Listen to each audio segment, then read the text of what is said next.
关于菲利斯塔，杜宾究竟欠不欠一句解释？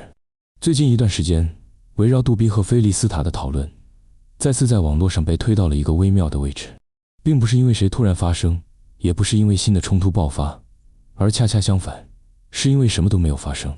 杜宾依然在更新视频，依然在和邻居一起拍摄、直播、卖货，画面依然热闹，节奏依然熟练，广告词背得越来越顺，但有一个名字始终没有再被提起。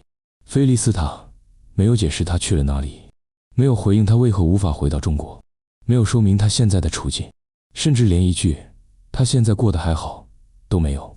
于是一个问题被越来越多网友反复提起：关于菲利斯塔，杜宾究竟欠不欠一句解释？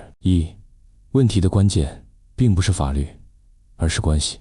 首先必须明确一点，很多人为杜宾辩护时最常用的一句话是：他又没违法，为什么一定要解释？这句话从法律角度看并没有错，但问题从一开始就不是法律问题，而是关系问题。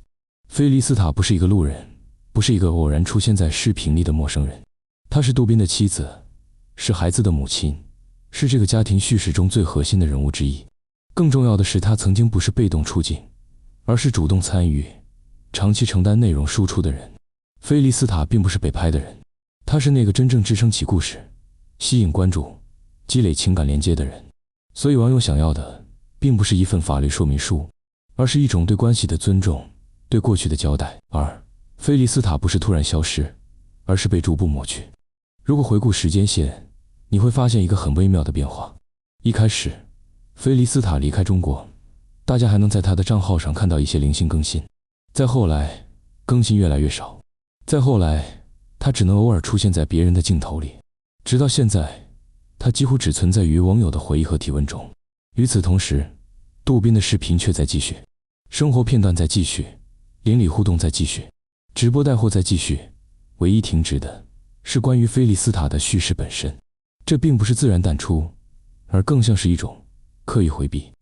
沉默本身就是一种态度。杜宾从来没有公开说过一句我不回应，但他用行动给出了答案。每一次直播避开相关问题，每一次评论区的提问被忽略，每一次视频里只剩下现在的生活，却没有过去的人。这些行为叠加在一起，本身就是一种清晰的态度。沉默并不是中立，沉默意味着选择，意味着权衡，意味着有人认为说出来的代价比不说更高，而这恰恰是网友最难接受的地方。网友愤怒的从来不是他在赚钱。必须说清楚一点，绝大多数网友并不是反对杜宾赚钱，也不是反对他继续生活。大家真正无法接受的是，在利用与菲利斯塔相关的流量红利继续前行时，却完全抹去他的存在。如果杜宾选择彻底退网，如果他选择回归普通生活，或许一切都会慢慢淡去。但现实是，他继续站在镜头前，继续使用这段故事所积累的关注度，却对故事中最关键的人保持完全沉默。这才是争议的核心。解释不等于自证有罪。很多人为杜宾担心，一解释就容易出问题，不如不说。但事实真的如此吗？解释并不等于交代全部细节，也不等于承认错误，更不等于自证有罪。一句简单的说明：他目前在坦桑尼亚生活，一切安全，但暂时无法回国。甚至一句涉及隐私，无法多说，但希望大家不要恶意揣测，都足以缓解大量情绪。可问题在于，连这样最低限度的安抚都没有出现。